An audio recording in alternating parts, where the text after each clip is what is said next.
Çinlilər elə bir süni intellekt aləti yaradıb ki, mən istifadə edəndə təəccübümü saxlaya bilmədim. Bu alət Kimi AI adlanır və siz bunu həm desktop, həm də mobil versiyada istifadə edə bilərsiniz. Moonshot AI tərəfindən yaradılmış bir məhsuldur.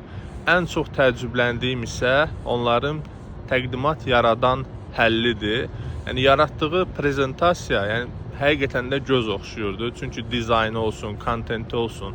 Siz o promptu verirsiniz və sizin üçün araşdırma edib bir insan kimi addım-addım mövzunun üzərində işləyir. Hardasa 10 dəqiqəyə mənə çox əla şəkildə hazırlanmış bir təqdimat verdi. Bundan əlavə onların Ok Computer deyə bir süni intellekt agenti də var və fərqli modellər də var. Yəni süni intellekt modeli olaraq qeyd etdiyimiz Kiminin altında K-Thinking və s. kimi modellər var. Bunları da sınamağı tövsiyə edirəm. Yəni mən təəccübləndim. Siz də sınayın və fikirlərinizi bölüşməyi unutmayın.